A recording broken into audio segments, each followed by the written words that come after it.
Eastbound and down, loaded up and trucking. Are we gonna do what they say can't be done? We've got a long way to go and a short time to get there. Hello there, this is Jeffrey Hinchy in Edmonton, Alberta. The first thing that people should really do if there's any question as to what used cars are worth is to check out many of the auction sites in Edmonton. And the reason why is that will be a real wake-up call to what their own personal vehicle is worth. Now, what happens is any vehicle that's not marketable in Edmonton usually ends up at the auction house. Sometimes they're good vehicles, sometimes they just simply are lemons. No one really knows, and very seldom are you afforded the opportunity to find out what's wrong with them before you buy them. Now, me personally, I went to the auction house here a little while ago, and I noticed a vehicle that I thought was going to be like $4,000. It was a minivan type of vehicle, fully loaded, and all the bling, very low kilometers, about 80,000 or so. And I thought that vehicle would go for like $4,000, and it went for like $1,400. I was shocked. But then I got thinking about this. You know, really, people don't know what they're buying. They could spend their $1,400 and drive off the lot, end up with a $2,000 vehicle. Or if you've watched my introduction here in the channel, you know, they're driving along every day with their family in that vehicle. Thousands of parts must work right for the safety of that vehicle to be there. And they are literally taking that chance. You know, the vehicle's not certified. It hasn't been looked at mechanics possibly. It could have been an accident vehicle. It could have been a vehicle that was written off and then fixed up and then put back into the auction. There's many different reasons why that vehicle went for so low of a price. Now, most people who have a vehicle today will want to trade that vehicle in on their next vehicle purchase. And they'll say, well, what makes the value of my vehicle? Well, unfortunately, most times is that your vehicle will be appraised by a manager. And managers are smart. They see a lot of vehicles every day. Now, sure, you might go to a dealership and you might be buying one vehicle every 4 years. But you know, sales managers buy and sell vehicles all day long. And if you think that you're going to trick them into buying your vehicle and for them to miss a problem, you're really sadly mistaken, because they're professionals. And that's the simple nature of it. You know, so if there is a value difference between what I offer you as a trade on my deal and someone else, there's a reason why. Chances are you're being lied to somewhere. There's something being hidden, because your vehicle's worth what it's worth. Now, the used vehicle, or the pre-owned vehicle, as some people are saying today, is valued by its marketability.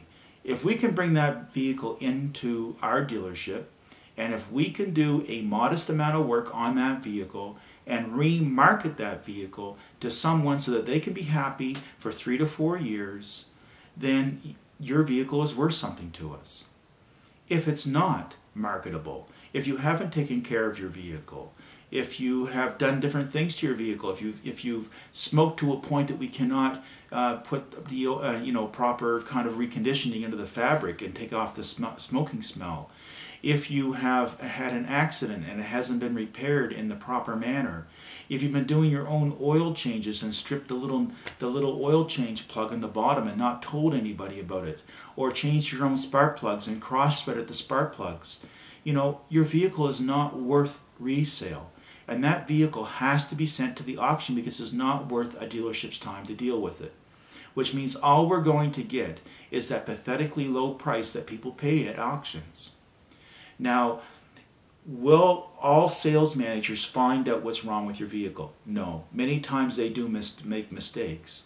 So when you're in discussing a vehicle with me, you will get 3 figures. You will get what the vehicle is going through at the auction. And most people, it scares the hell out of them.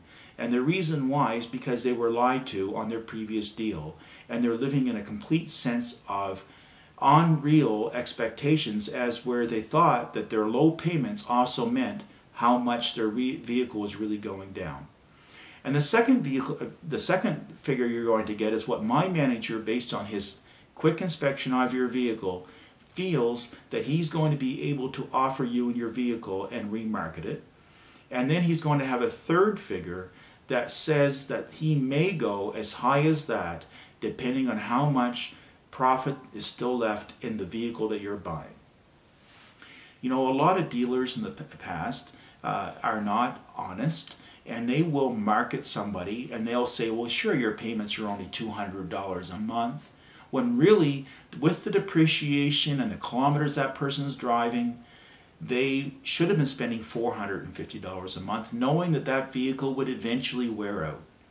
So in the industry term for that is usually that they're upside down on their vehicle, which means the person's vehicle and what they own is so far away from what it will bring at the auction or what we can pay to remarket it that it's insulting.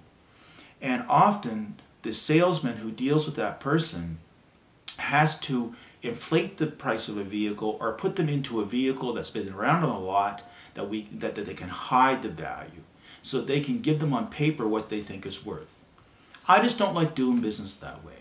Bottom line is your vehicle is worth what it is. I don't want to lie to you. I don't want to be in a position to lie to you. So that's why I don't usually discuss the price of the trade-in until we find a vehicle that we're on and we can show you the true effect of trading your vehicle in. Now, from my perception, very few people actually pay cash for vehicles today. Most people have a payment over a period of time.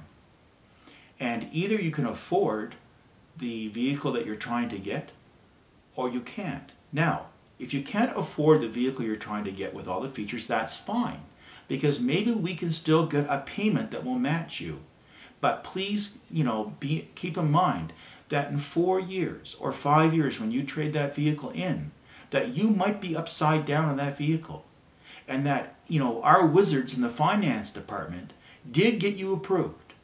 Our wizards did get you into the vehicle you wanted through, some creative financing techniques.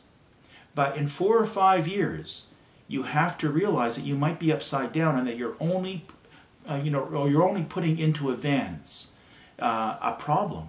Now, in the next 5 years, that problem may be easily solved. You might have got a better job. You might be in a much better financial position in your life. But when you walk in and you see me, 5 years from now, you have to also please realize that you are upside down in your vehicle and that either we find a way to put that off for another 5 years and deal with it another 5 years in the future, or deal with it at that time based on the fact you now have a better job and that your payments are going to be higher than what you would ordinarily expect. It doesn't make sense that you think that you're going to put off and drive a vehicle that's worth more than what you're actually paying monthly for forever. Eventually, the Pied Piper will come home, that you will have to pay the piper. And at some point, your payments may be higher.